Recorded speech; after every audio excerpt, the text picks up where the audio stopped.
Allora, un buon pomeriggio in questa giornata uggiosa, questa giornata d'ottobre, 9 gradi qui a Mariano Riviera. Volevo fare questo video a dedicare questa barzellettina per tanto l'amico Cerno, Tommaso Cerno, che con una canzone di Sdrindole, quindi anche un saluto all'amico Sdrindole, con la sua canzonetta ci ha dedicato questa canzone per tenere sul morale. E quindi io ti dedico, caro Tommaso, questa storia qua, un po' piccantina, ma non tanto, io dico, perché poi, boh, vabbè, insomma, anche la barzelletta deve essere un impiccante. Che sai che adesso c'era la Barcolana oggi, è domenica, Barcolana che l'hanno rimandata non per Covid, fortunatamente, ma per maltempo, quindi Bora, eccetera, eccetera. C'era questa signorina con una macchina bellissima, decappottabile, anche se era freddo, questa qua tutta bella, no? Un bel seno, così colà.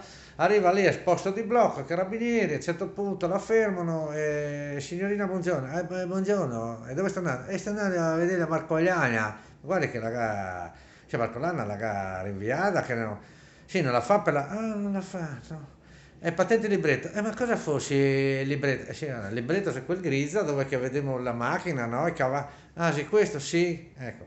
E la patente, e cosa fosse come no la patente? La patente, se quella robetta, questa qua sì, aspetti lì un attimo, grazie, intanto i carabinieri, va là, sotto, pronto?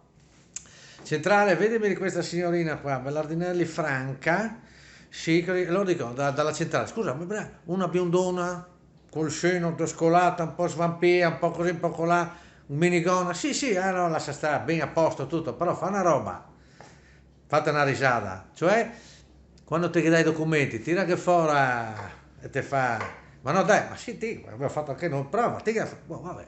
Allora signorina, sei tutto a posto, grazie, ecco, questo è il libretto, grazie, questo è la patente, grazie, sempre che la Marcolana non la fa, no, non la fa, e poi signorina, aspetti, dice anche questo, tira fuori, e lei, no, un altro etilometro, no, Grazie Tommaso, ciao Stridole e Luca che metterà questa. Ciao da Casa Gala, Berto, cane esperto. Ciao, ciao, ciao.